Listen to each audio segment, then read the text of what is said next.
Bonjour à tous, donc aujourd'hui je vous propose l'exercice 7 du concours Advance 2017. Exercice intéressant parce qu'on va parler de parité et que c'est une notion au programme de terminale qui est assez peu utilisée en général dans les sujets de bac. Donc avant de faire l'exercice, je vais vous rappeler rapidement ce que c'est qu'une fonction paire, comme ça on pourra parler sereinement du thème. Alors, il faut une fonction définie sur un domaine D, qui peut être un intervalle ou une réunion d'intervalles. Une fonction elle sera paire à deux conditions. On dit donc que f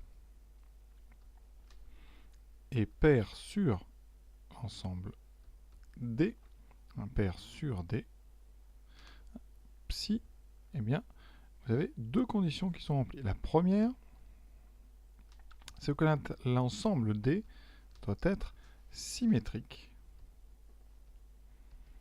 par rapport à 0. Ça veut dire que symétrique, c'est-à-dire que si vous avez un nombre, vous avez forcément son opposé à l'intérieur de l'intervalle. Donc ici, par exemple, dans notre sujet, on va parler de l'intervalle moins 1, 1, et effectivement, moins 1, 1, c'est symétrique par rapport à 0. Effectivement, dès que vous prenez un nombre dans cet intervalle, par exemple 1 demi, eh bien vous avez son opposé, vous avez moins 1 demi. Si vous avez 1 tiers, vous avez moins 1 tiers. Quand on représente d'ailleurs cet intervalle, sur la droite des réels, c'est symétrique par rapport à 0. Ici vous avez donc moins 1, et vous avez comme ça un trait qui est symétrique. Donc c'est la première condition pour avoir une fonction paire, et la deuxième, c'est plus importante, c'est que pour tout x de l'intervalle, quel que soit x appartenant à notre ensemble D plutôt, eh bien l'image de moins x, c'est la même que celle de x. Ici, par exemple, l'image de moins 1 doit être la même que l'image de 1, l'image de moins 1 demi doit être l'image de 1 demi, etc. Donc on va regarder dans notre sujet ce que ça donne. Et comme exemple, je citerai une fonction, par exemple, f de x égale x carré, qui est paire sur tous les réels. Exemple, si vous prenez l'image de moins 4, eh bien, vous aurez la même que l'image de 4. Donc c'est une fonction paire sur R. Une autre fonction très célèbre, la fonction cosinus. La fonction cosinus est paire puisque cosinus moins x vaut toujours cosinus x. Et vous avez une conséquence, une propriété. Les courbes des fonctions paires sont symétriques par rapport à l'axe vertical. Propriété, donc si f est paire, CF est symétrique par rapport à OY. Ainsi, vous savez que la courbe de x carré est une parabole qui est symétrique par rapport à l'axe des ordonnées. Pour la courbe cosinus, c'est pareil. Le cosinus ici, vous avez une courbe qui est symétrique donc par rapport à l'axe vertical. Donc vous avez comme ça ici une sinusoïde symétrique par rapport à OY.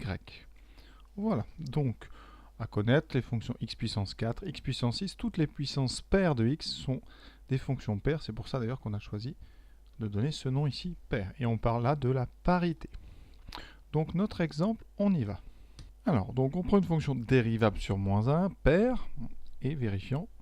Donc f de x est entre x6 et x2 pour x entre 0 et 1. Alors ça peut paraître curieux, mais il faut savoir que pour les nombres entre 0 et 1, les puissances s'inversent. Ça veut dire que si vous prenez par exemple 0,2 au cube, eh bien ça sera plus petit que 0,2, enfin ça sera plus grand pardon, que 0,2 puissance 5. Et donc ici, 0,2 puissance 6 sera plus petit que 0,2 puissance 2. C'est-à-dire que plus la puissance est grande, plus le nombre va être petit.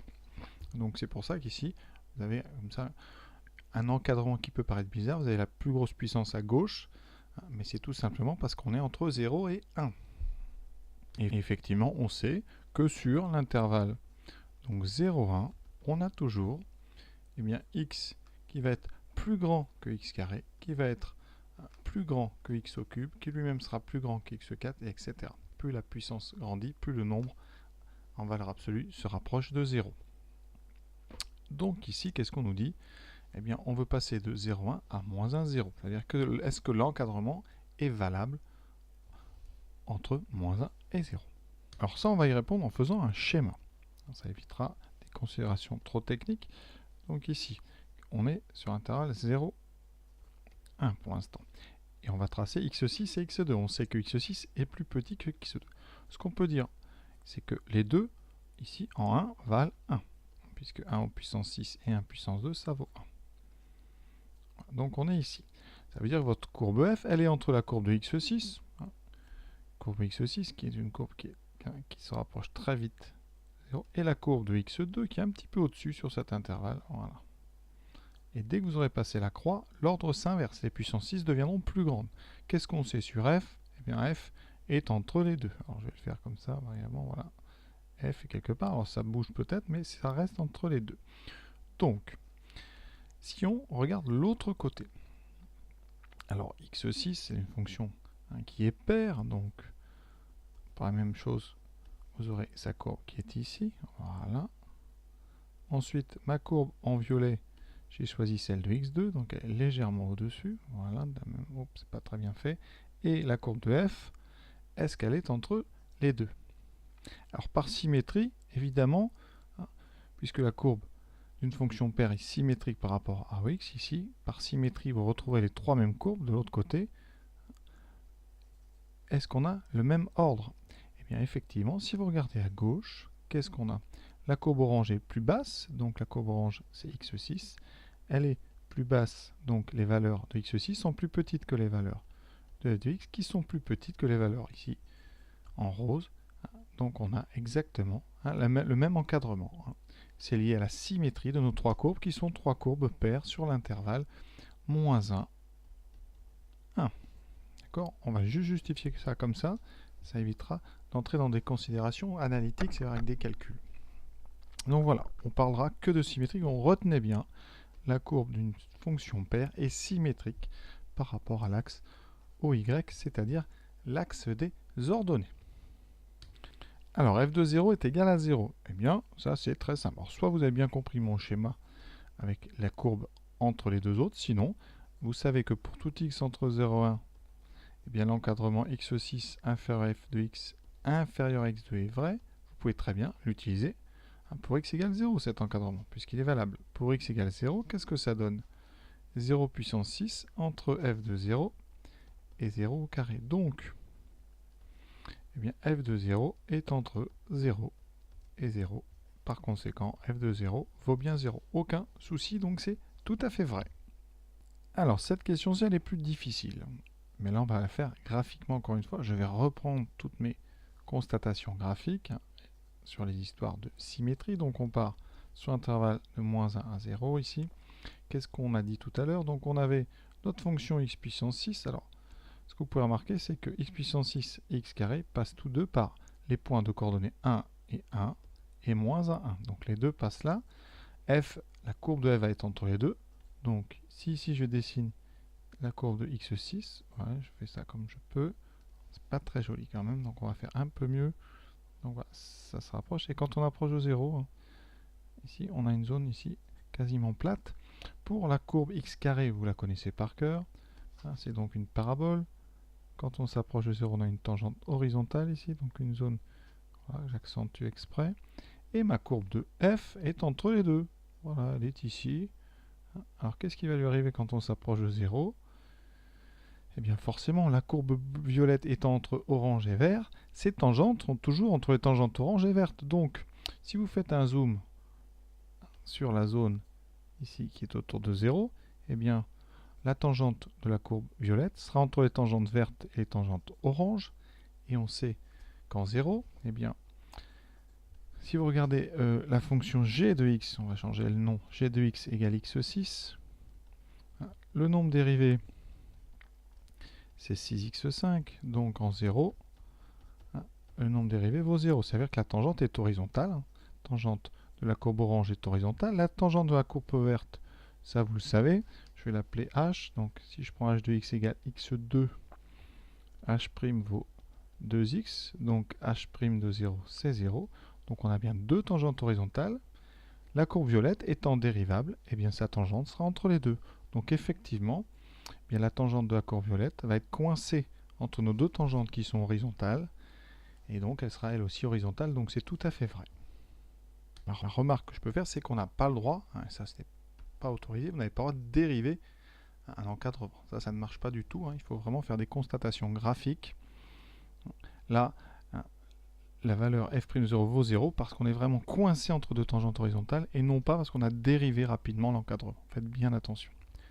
Alors, proposition D, est-ce que f' est impair? Alors pour ça, eh bien, on va partir d'une propriété, puisque f est pair, on sait que pour tout x appartenant à moins 1, on sait que f de moins x est égal à f de x. Et ce que je vous propose, et parce qu'on a le droit, c'est de dériver cette égalité, de dériver par rapport à x. Donc on va dériver la fonction g de x qui est égale à f de moins x. C'est une fonction composée. C'est la composée de moins x par f. Donc je vous rappelle, la dérivée d'une fonction composée. Alors au programme de terminal, on doit savoir dériver f de ax plus b. Les dérivées de ces fonctions-là, si g de x c'est f de x plus b, g' est tout à fait dérivable, si f est dérivable, et la dérivée c'est a fois f' de x plus b. Donc on la fait très souvent avec l'exponentielle. Si ax plus b c'est moins x, ça veut dire qu'ici, la dérivée de f de moins x, c'est moins f' de moins x. Je vous rappelle que quand on dérive exponentielle moins x, brièvement, ça fera moins exponentielle moins x. Donc ça, c'est vraiment à connaître. Donc ici, qu'est-ce que ça nous donne tout ça? Ça nous dit qu'à gauche, eh bien, la dérivée, c'est moins f' de moins x. Et à droite, c'est la dérivée f de x, c'est f' de x. Donc, pour tout x appartenant à moins 1, on a donc f' de moins x qui est égal à moins f' de x. Et ça, ce n'est pas une fonction paire, c'est la propriété. Ici, c'est la définition d'une fonction impaire. Donc f' est impair. Alors, je n'ai pas rappelé ce que c'était une fonction impaire. C'est la même définition. La différence, évidemment, différence importante. Une fonction, elle est impaire sur un intervalle ou sur un ensemble si l'ensemble est symétrique par rapport à 0 et il faut que f de moins x soit égal à moins f de x. C'est exactement ce qu'on a là pour f'. Donc, la propriété D, elle est vraie. Alors ça, c'est quand même très difficile à faire. Si vous n'avez jamais fait, c'est presque une question impossible à faire en temps limité. Mais voilà, une fois que vous l'avez vu, par contre, ça peut vous aider. Alors ce genre de dérivation, on l'utilise dans les démonstrations sur le chapitre de l'exponentielle. Donc vous regarderez dans les démonstrations qui sont demandées pour le bac. J'ai fait une petite série sur les 10 démonstrations exigibles au bac. Vous regarderez dans la démonstration de l'existence et l'unicité de l'exponentielle, on utilise ce genre de choses. Une question finalement assez attendue. J'ai dit tout à l'heure qu'on ne pouvait pas dériver des encadrements, et là évidemment, cette inégalité, cet encadrement, c'est la dérivée du premier. C'est tout à fait faux. Pourquoi?